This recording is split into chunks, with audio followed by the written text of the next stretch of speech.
The silence is broken by somebody crying, trying to be heard, never a word. Always the attitude, sort out your own, always alone, wishing for something the world is denying. Out in the wilderness somebody's crying.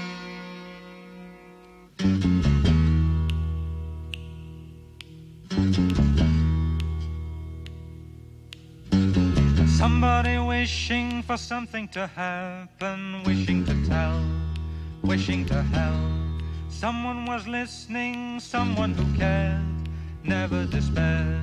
Someone to lean on and someone to trust, who needs your assistance and finds your disgust.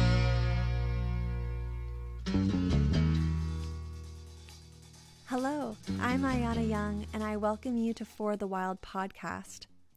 Today we are speaking with Starhawk as a part of a special series of interviews in collaboration with Living Village Culture and The Compass at Lightning in a Bottle. Starhawk, along with many other visionaries, will be speaking at this year's Lightning in a Bottle, and I'll have the honor of facilitating panels with these Earth Warriors. Starhawk is one of the most respected voices in modern Earth-based spirituality. She is the author or co-author of 12 books, including The Spiral Dance, a rebirth of the ancient religion of the Great Goddess, which is long considered the essential text for the Neo-Pagan movement, and now classic ecotopian novel The Fifth Sacred Thing. Her works have been translated into Spanish, French, German, Danish, Dutch, Italian, Portuguese, Polish, Czech, Greek, Japanese, and Burmese. Starhawk is one of the prominent leaders in the revival of earth-based spirituality and goddess religion. She is a co-founder of Reclaiming, an activist branch of modern pagan religion, and continues to work closely with the Reclaiming community. Her archives are maintained at the Graduate Theological Union Library in Berkeley, California. Starhawk is a veteran of progressive movements from anti-war to anti-nukes and is deeply committed to bringing the techniques and creative power of spirituality to political activism. She is a founder of Earth Activist Trainings, teaching permaculture design grounded in spirit and with a focus on organizing and activism. Together with Charles Williams and others, she co-teaches EAT courses in the US, Canada, and Europe. She also champions social permaculture, the application of permaculture principles to social organizations, policy, and strategy.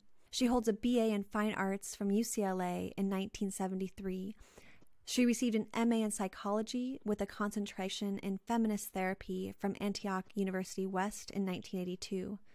She has taught in many Bay Area colleges and universities, including John F. Kennedy University, Antioch West, the Institute of Culture and Creation Spirituality at Holy Names College and Wisdom University.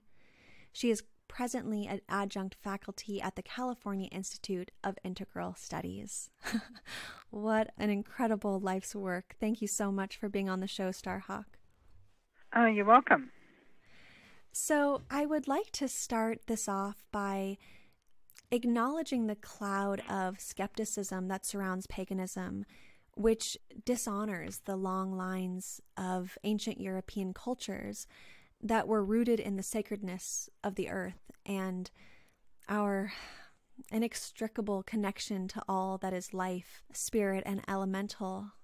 And I was hoping that you could begin by taking us into this journey towards reclaiming the ancestries of old Europe by sharing with us some tales of pagan goddess cosmology, perhaps a favorite creation story you have.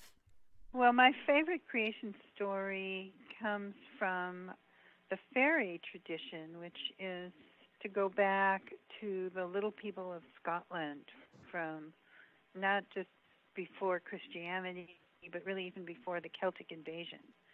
The story goes that the goddess, before anything was formed, was alone out in the vast wildness of space, and she got lonely, and so she divided herself in two. She looked into the mirror of space and said, "Whoa, how beautiful I am," and suddenly that beauty became another being.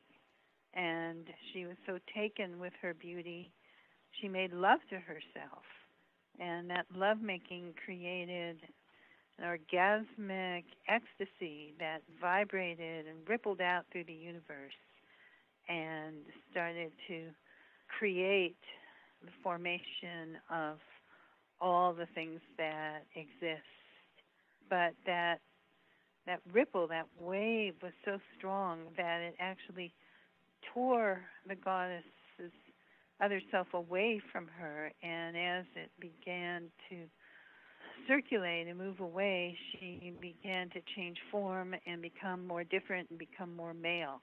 And so that created a polarity of male and female, but it's not a binary polarity. The god has an aspect of the blue god who's kind of androgynous, and the flute-playing, joyful, childlike love spirit. And then the green god, that's the god of plants and vegetation. And finally, the horn god, who is the god of the hunt and of the animal world. But always they are circling back to the goddess herself.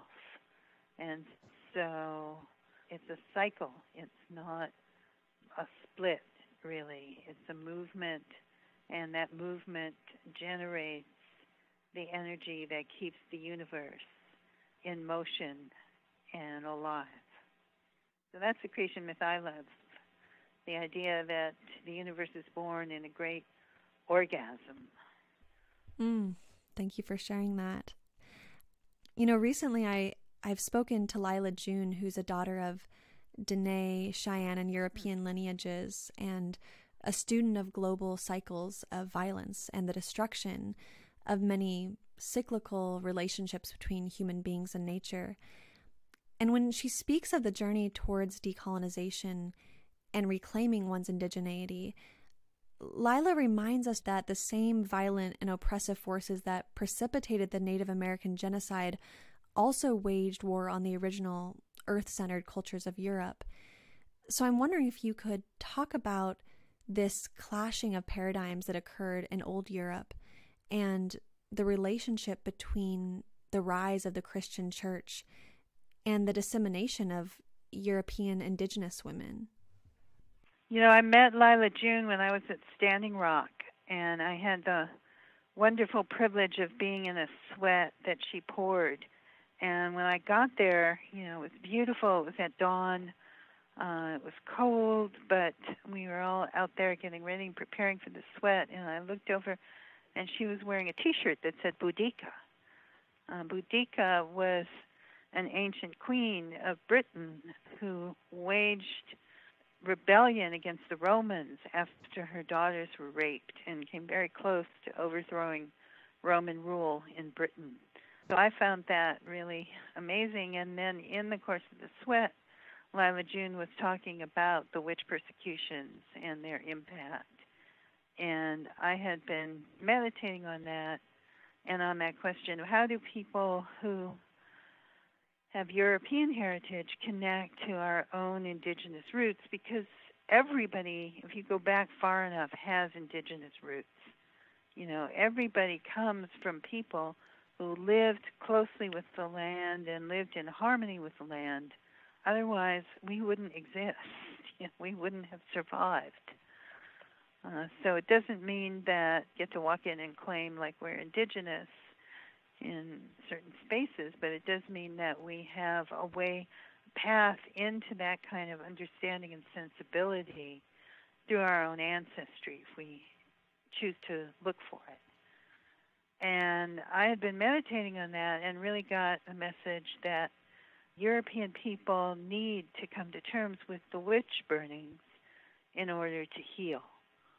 What happened was, if you go very, very far back, I'm talking like 7,000 BCE in Europe, you find cultures that were focused, again, on the mother, that held women in high honor, that were centered around growing things and planting, and where the imagery of their religious life was all about fertility, about regeneration. It was images of things like plants and female bodies and animals and life, and a rich symbolic language that went along with that. Those were cultures that were peaceable.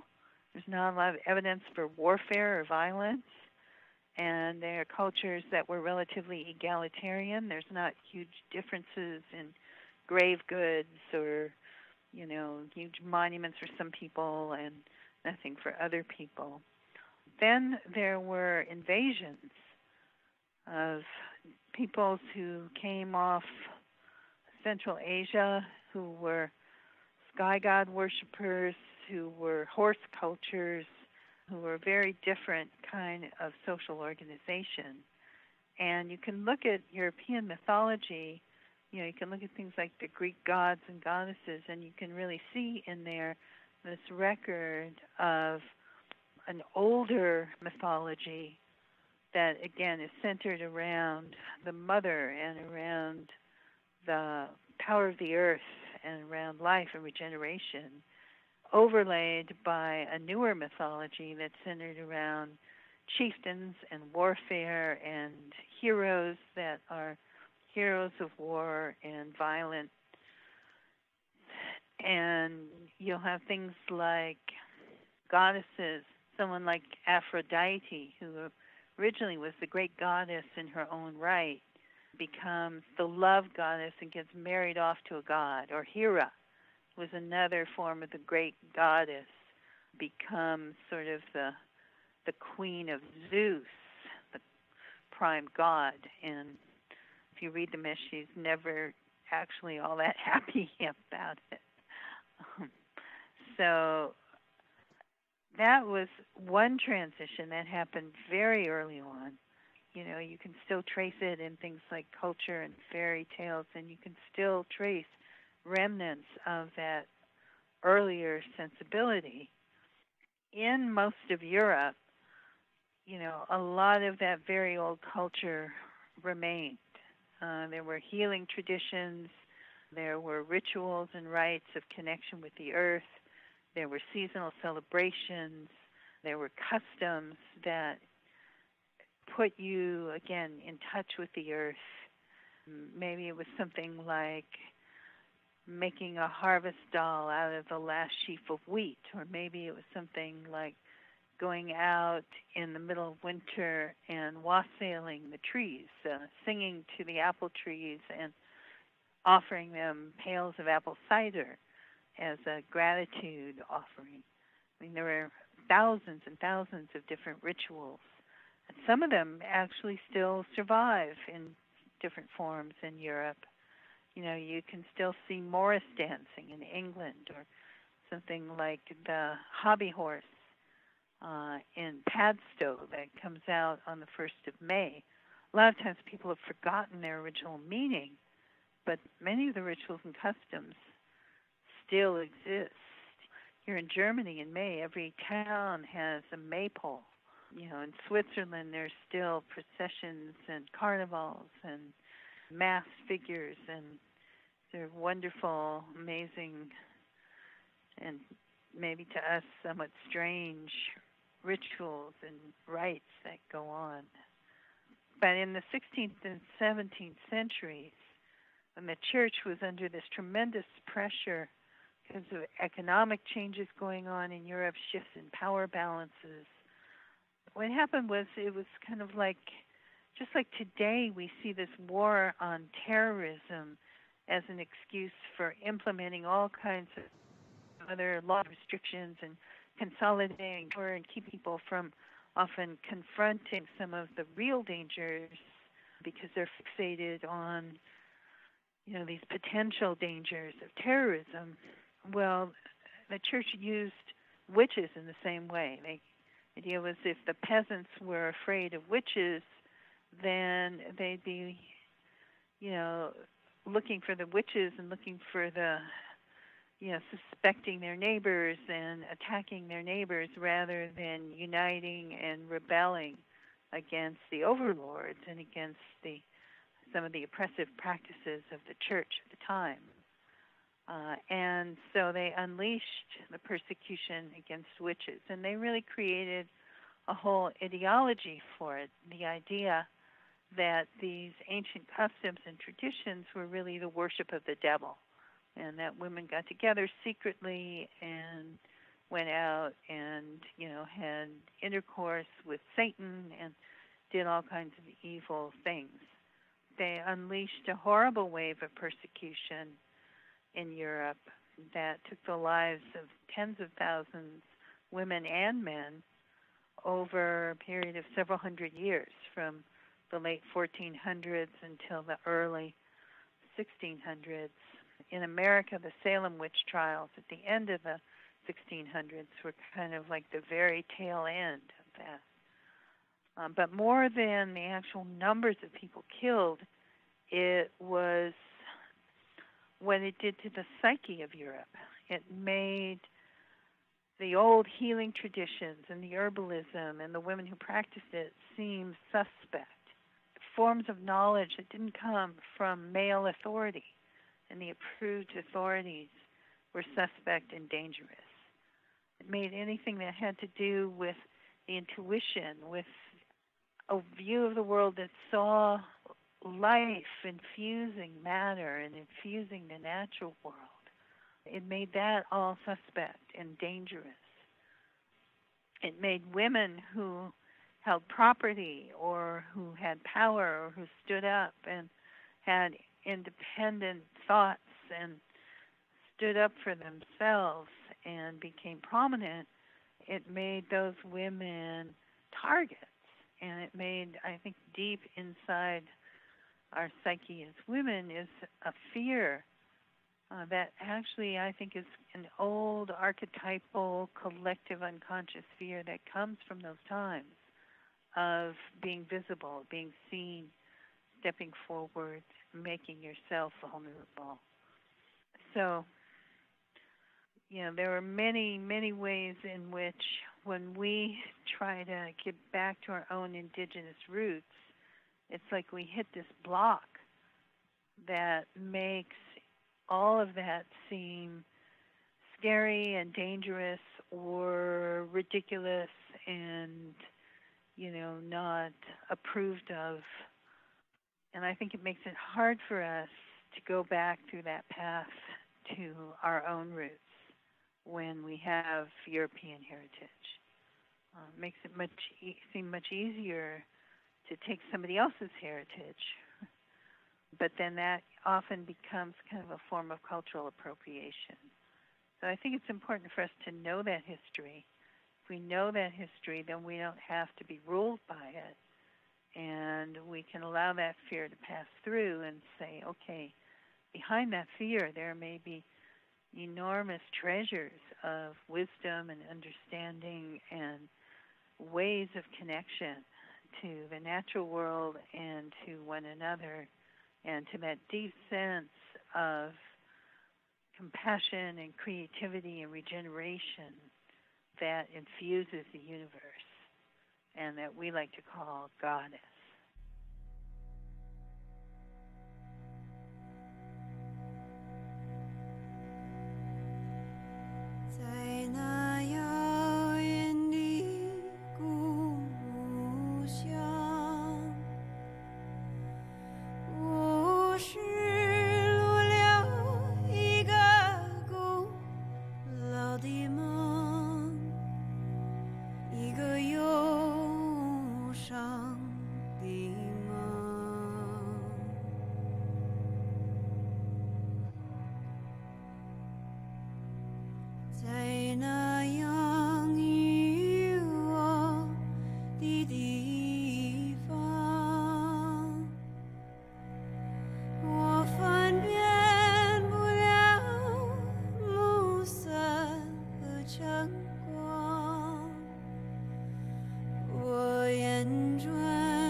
My goodness, what a beautiful journey that you just took us through, this history and how fear is keeping people from looking back or keeping women from reclaiming this indigeneity. It's just fascinating to explore the roots of the suppression of the feminine and how malevolent depictions of women have trickled through history. And I actually looked up the word witch in the dictionary, and it just receives this dark connotation. The dictionary literally says a woman thought to have evil magic powers, an ugly or unpleasant old woman, or a girl or woman capable of enchanting or bewitching a man. So it's really sad, of course, to see this disconnection and the separation to women's roots, indigenous roots, European roots. And what's so beautiful is many Western women at this point have begun to reclaim the title of witch as healers or life givers and earth tenders and protectors. And I'm wondering if you could speak to the power of reclaiming the identity of woman and witch in this modern context. Yes, I mean, I think, as you've been saying, the word witch has sort of a dual connotation. One is the dangerous, evil, ugly old hag, and the other is the young, beautiful, but dangerously seductive woman. For a lot of us who consider ourselves witches, it's been important to reclaim the word, because reclaiming the word means bringing forth that history and facing it, and no longer having it be a kind of shadow in the unconscious, but rather being able to understand it consciously and consciously say, hey, we're willing to claim our power as women, and we are willing to stand forth and not be afraid, and to say that there are many sources of knowledge and wisdom, and not all of them come from the male authorities or the academy, that our intuition and our deep sense of knowing and our spirituality are also valid forms of knowledge. Thank you. And I would love to talk more about the importance of ritual in reclaiming an earth-centered worldview. And you had mentioned rituals, and I'm wondering, how can these rituals help us engage and grow into deeper relationships with the land and ourselves and one another? And then furthermore, how do they help us engender creative power in political and earth activism? Well, a ritual is something that you do that lends a particular deep kind of importance to what you do it about. If you do rituals that celebrate the cycles of the season, it's a way of saying, you know what, the turning of the season means something. It's important. It's something to pay attention to. It has resonances in our own changes, in our own growth and development. If you do rituals to celebrate your life passages, again, it's saying, like, this is something important. This is something that needs to be marked. If you imagine if somebody dies and there's no ceremony, there's no funeral, there's no memorial, how empty, how unfinished that would feel. And the same thing if someone is born, you want to celebrate, you want to honor that, you want to do something to say, hey, this marks a really important change and a really important occasion. So when you do a ritual, it's a way of often taking emotional, psychic, abstract ideas and turning them into concrete actions, so that it speaks to many dimensions of yourself, not just the intellectual self, but also the emotional self, the sensual self, the embodied self, what we call your younger self.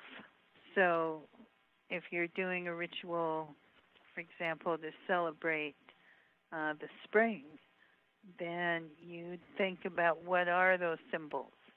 What are the things that symbolize or embody those forces of renewal and regeneration? And that's why so many of the spring rituals involve things like eggs, Also, if you live close to the earth and you raise chickens, you know that in the spring they start laying eggs again. And it's great after the winter when they haven't been laying so many. You might have things like spring buds or spring flowers or green for the color of growth and the new shoots coming out of the earth, or seeds, and do something around planting seeds and think about whether you're planting in the garden, but also what seeds are you planting for yourself for the coming year. So in some ways, ritual is kind of like poetry in that it's taking abstract ideas and turning them into concrete, sensual images that you then enact, and that brings about a change. So when we think about political action, the definition I've always liked for magic is the art of changing consciousness at will. That's Dion Fortune's definition. She was an occultist in the early part of the 1900s.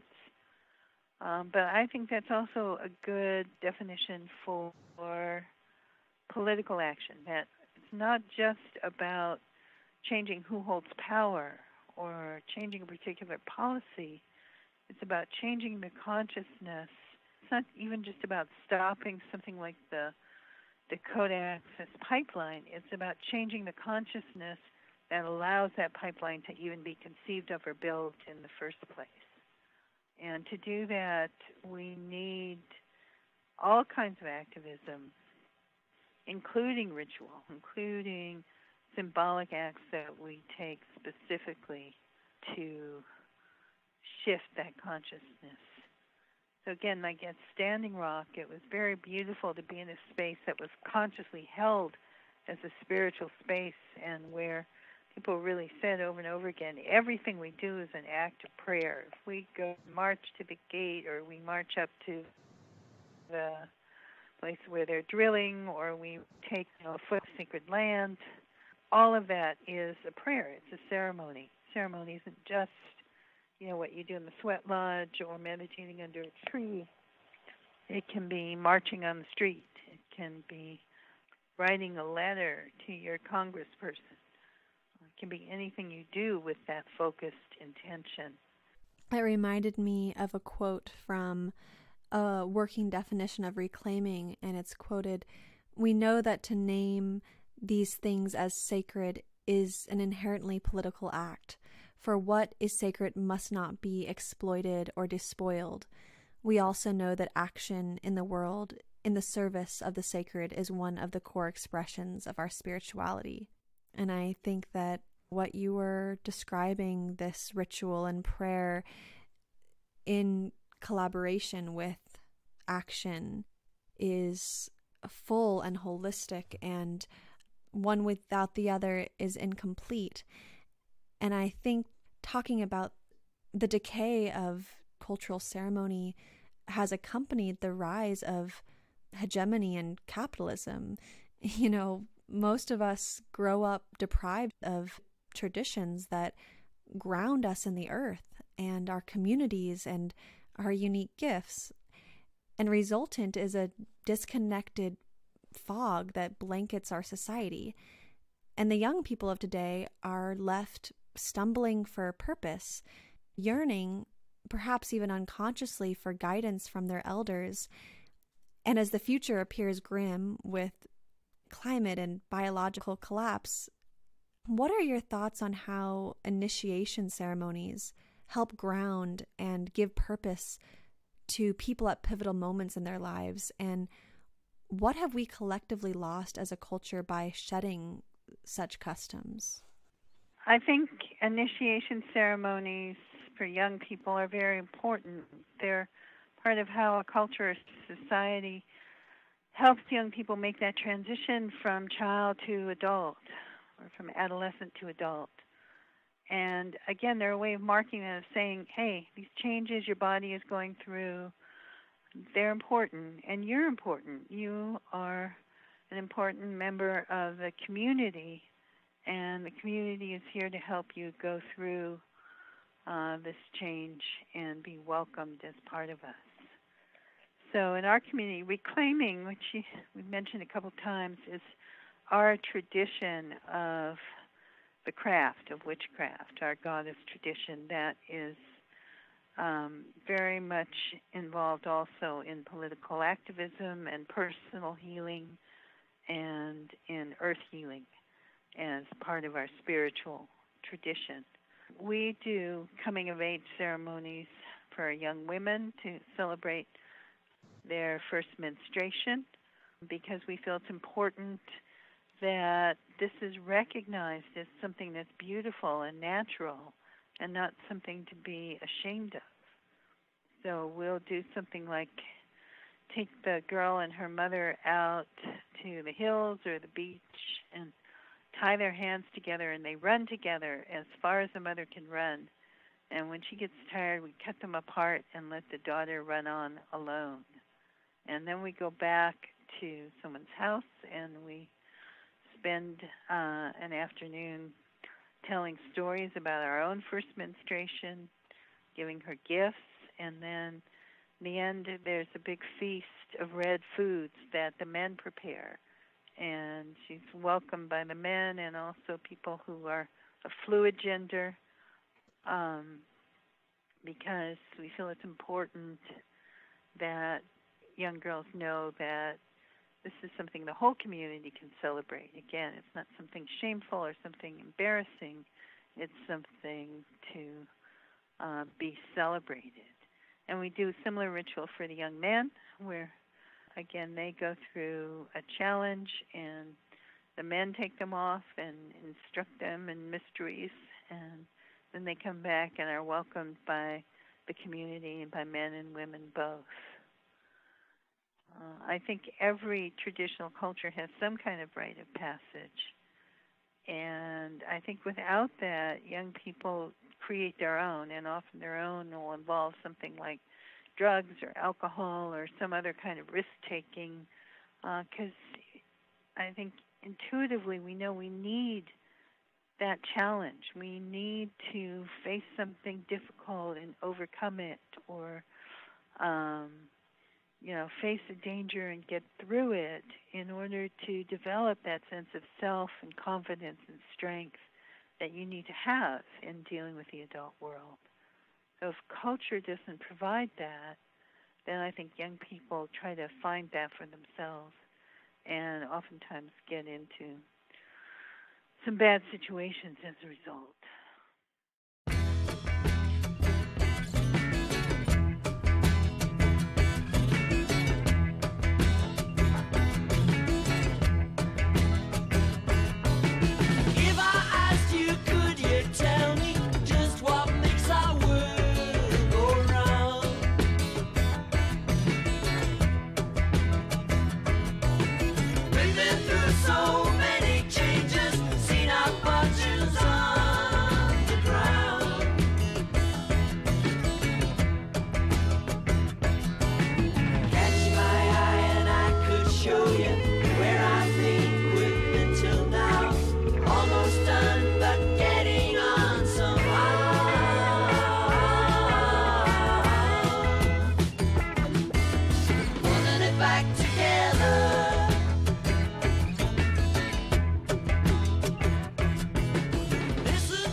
Thank you for that analysis and also for sharing the stories of the initiation for young women. I got chills when you were speaking about the young woman and her mother running down the beach. That was beautiful. And while thinking about cultural ceremony and how we make relation to our world, the dominant paradigm is so afraid of dying.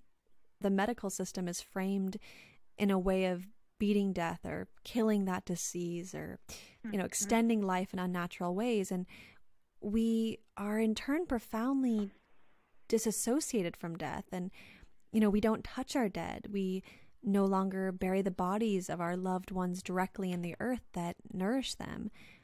And many of us have hollow, if any, customs to honor ancestors. So this severance with our relationship to death has left us out of touch with the circle of life. And it's impacting the way we heal from loss and connect to our existences. So I'm wondering, how does the pagan view of death differ from that of the dominant paradigm? And how do you think this relationship with death shapes the way we live? I think in paganism we see death as being part of life. It's not something to be feared, although it's certainly not something you rush towards, but it's a natural part of life. It's something we will all experience. And without it, there is no life. There could be, if we didn't die and make way for another generation, there would be no way that we could all live here on this earth. So, and many pagan traditions believe in some form of rebirth, that when you die, your spirit continues on and you come back again in another form at another time. So we have ceremonies, when someone is dying, tend to gather and be with them and tell them stories about how they've impacted our lives, sing to them, meditate, pray with them, kind of sing them over into the other world. And we have memorials, of course, for people who died, where we can remember them and tell stories about them and comfort the people who are left behind. But death, we see, can be a beautiful thing. Again, it's a natural thing that's part of the whole cycle of life. And it's not an ending, it is an opening into some other dimension. We also have rituals like our Samhain ritual on Halloween every year, where we honor our beloved dead, mourn them, and where we like to think the dead can come back and visit you for a night. That's the original origin of a lot of those Halloween customs, like, candles and pumpkins were lights to help your ancestors find their way back to your house and come back for a visit. It kind of all comes back to community and having people around you to celebrate and to engage in these rituals and customs. And in recent decades, we've seen waves of people attempt to create alternative communities in resistance to the capitalist system, such as homesteading, communes, etc. Yet the idea of a flourishing community is often romanticized, and it's underestimating the hard work it takes to create one. And in the wake of an individualistic paradigm, people struggle to truly build collaborative and regenerative relationships to one another. I was just reading one of your more recent books, The Empowerment Manual, a guide for collaborative groups, and it dives into this. So I'm wondering if you could tell us some of the common struggles you've witnessed. Do you believe that these challenges stem from our current cultural conditioning, or are there inherent flaws in human beings? Yeah, I wrote the Empowerment Manual because I've been, working in different kinds of groups for many decades, and I kept seeing them all run into the same kinds of problems, mostly involving how do you deal with conflict. And particularly groups that define themselves as non-hierarchical, as not having a top-down structure, I think need some other tools for dealing with conflict, because we grow up in families where, mom can kind of come in and say, hey, you kids, shut up, stop fighting. Be good to your brother, he's younger than you. And when we're in our collectives or our permaculture guilds or whatever, and everybody's an equal, there's nobody who has the authority to come in and say, hey, you kids, stop that, behave yourselves. So we need other tools for getting people to behave respectfully and think well of one another and be willing to face the uncomfortable process of actually dealing with our conflicts directly. And so in the Empowerment Manual, I talk about different tools for communication and for allocating power in groups and for mediating and resolving conflicts. And my hope is that it helps. I feel like if our groups function more effectively, then everything we do is more effective. Could you share with us some of these tools to navigate or reconcile conflict? Well, one of my favorites comes out of the world, actually, of business management, a group headed by a guy named Peter Senge, where they talk about the learning organization. He talks about backing down the ladder of inference, that something happens, an event happens. I walk into a party, I see my neighbor, I go to the table to sit down and talk to her, and she gets up and goes away. That's the event. That's what a video camera would record. Well, that generates feelings in me. Maybe I feel hurt or surprised or shocked or rejected, and that feeling tends to make me start thinking of data to support it. So I'm thinking back on all the times that neighbor has said something disrespectful or gotten mad at me, whatever, and I start trying to find a reason for her behavior. And maybe that reason I come up with is she's mad at me about this certain thing, or she hates me, or she doesn't like me for this reason or that reason. And then that reinforces the feeling, and it can finally lead to, an action on my part. I might be telling myself a story about, she's a terrible person like all those other mean girls in high school that never liked me, and I'm just going to have to do something about this because it's so uncomfortable. I can't stand not doing anything. I'm going to go up and just say, I won't say it because it's a podcast, right? I'm going to say something nasty right to her face, and then I do that, and that creates another event. Whereas if I can back down that ladder and sort of say, okay, here's what happened. She got up and walked away. I actually don't know why she did that. Rather than whipping myself up into this whole cycle of emotional frenzy, maybe I could back down and ask, hey, Susie, at that party last night, I came over to sit down and talk to you, and you got up and walked away. What's going on? I might even disclose some of my discomfort or my, assumptions and check them out and see if they're true. I wondered if you're angry at me about something. Would you be willing to talk to me about it? And, to listen to what I hear. And I might hear, yeah, I am angry at you about this and that.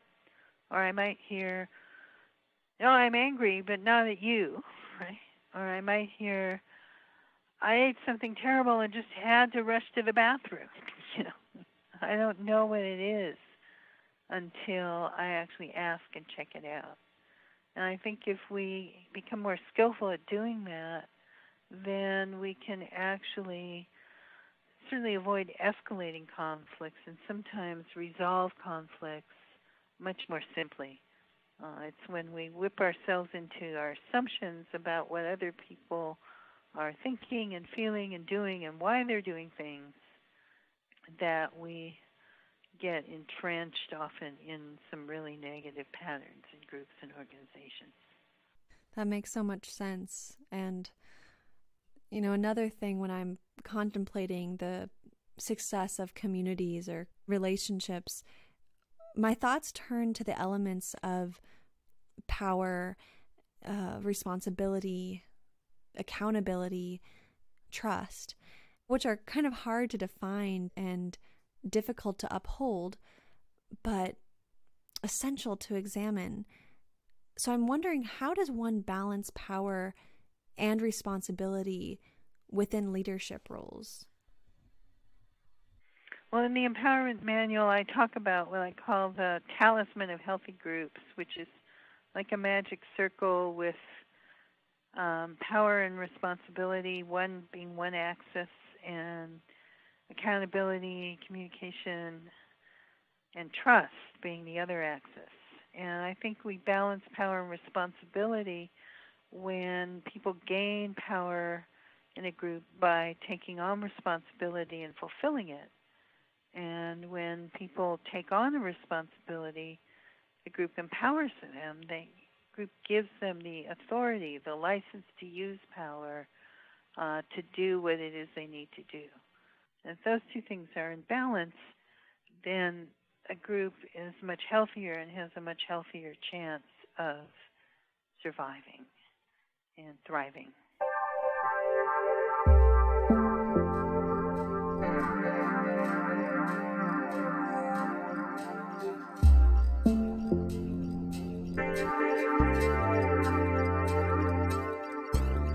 I want nobody to run my life.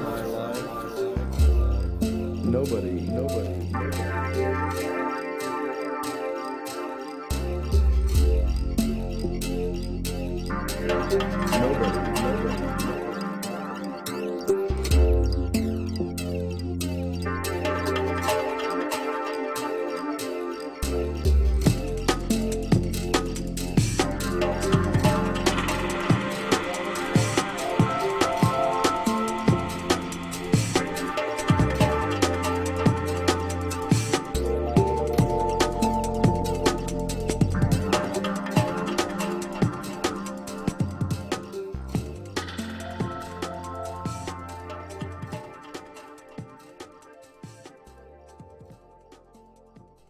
As we envision this forthcoming cultural shift, a spectrum of options for governance structures arise. We have anarchism and socialism, which often surface as healthier alternatives to our current state. Do either of these frameworks resonate with you, and what can we learn from them, in your opinion? Sometimes I've identified both as an anarchist and a socialist, right? In that, what I like about anarchism is the idea of decentralization and of each person being, their own authority, and of mutual care, mutual responsibility. But I actually believe we need government at this point in history, if only to protect ourselves from the greed and rapaciousness of corporations and capitalism. What I like about socialism is it says, hey, we get together and we collectively care for one another. We pool our resources so that everybody has something. And I think that we very much need to do that in many ways. There are many ways in which, we do, right? From things like, providing education and things like roads and public health and all of that. And I think we actually need to do more of that, that we should be providing things like health care for everybody, not just tied to work and not even just tied to Obamacare, but something like what other civilized countries have, a single-payer system where everyone's entitled to health care. We need to be providing education for everyone. It shouldn't be something you go into debt for half your life in order to get an education. Society should say, hey, it benefits all of us to have an educated population. So we need to be willing to provide that for the next generation.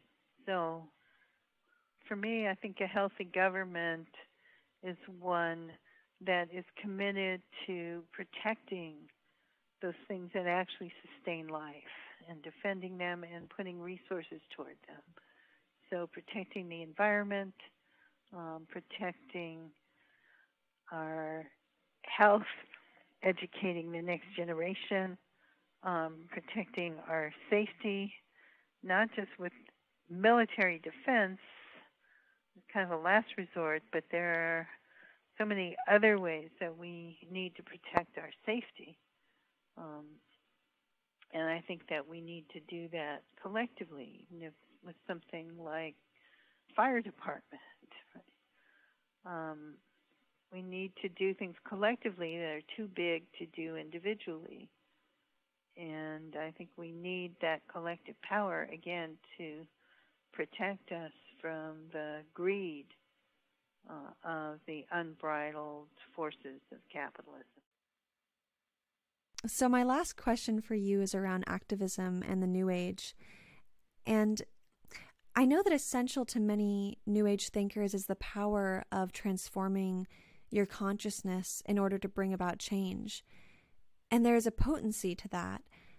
But I think there lies a fine balance between maintaining a positive consciousness and opening up to the grief of the world, to mourn the death of species, and to empathize with suffering is to show respect, and to feel that pain is to fiercely love, and that letting the grief into your heart isn't the end, but only the beginning of a path towards action. Now, I've read that your work in permaculture and earth activist training, among many other endeavors, embodies this merging of personal transformation and tangible action. So I'm curious if you could share any ideas how the consciousness movement and the New Age can ally with resistance activism. Yeah, I think the thing about changing your consciousness is you don't change consciousness in a vacuum. You know, we're not living somewhere in outer space where there's pure consciousness and nothing else. Your consciousness is always interacting with everything else going on around you. And part of how you transform your consciousness is by engaging with what's going on around you and by acting with integrity. So if you have a belief that says nature is sacred and you see idiots destroying her all around, you can't just sit back on your behind. You have to take action and try to both prevent the harm and generate the good. You know, if you believe that human beings are sacred vessels of spirit and light, then you can't sit back around when police are shooting young black men or women, you know, just because of their color. You need to be active in working for justice. And in taking that action, there are thousands of opportunities to have experiences that allow you to engage and also transform your consciousness. Because again, transformation isn't something that just happens when you're sitting up on the mountain meditating. Real transformation happens with every act you take, every step you take, everything you do in your daily life, everything you engage with as part of your transformative journey. Well, thank you so much, Starhawk, for taking the time to speak with us today. And I should probably say to people, I do teach permaculture design courses with a grounding in spirit and a focus on organizing and activism. You can find them at my website, starhawk.org, or earthactivisttraining.org. We have one coming up in the summer in the Midwest and in January in Northern California, and also a couple in Europe this summer. I also am a writer, and my book, The Fifth Sacred Thing, which is kind of envisions a future rooted in balance and permaculture and justice.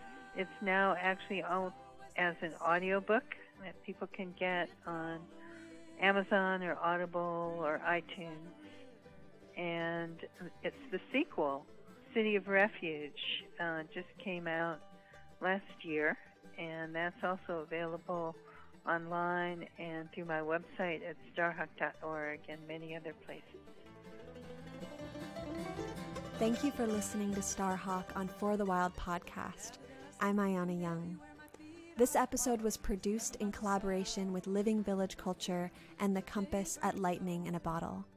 Starhawk, along with myself and many other visionaries, will be speaking this year at the festival, so please join us.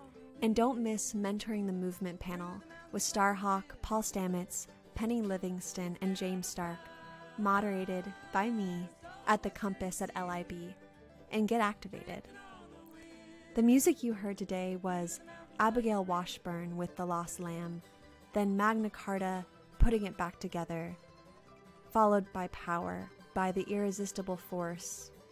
Our theme music is Silence Return by Bo and Like a River by Kate Wolf. The show is produced and edited by myself and March Young, and our research director is Madison Mogulski. Please visit forthewild.world and check out our other projects and donate if you can. Next week, I'll be facilitating a webinar with Joanna Macy on keeping sane and active amid mass psychosis. Register on forthewild.world or tune in on Facebook Live on For the Wild's page and leave comments and share. It will be May 18th at 6:30 p.m. Pacific Standard Time.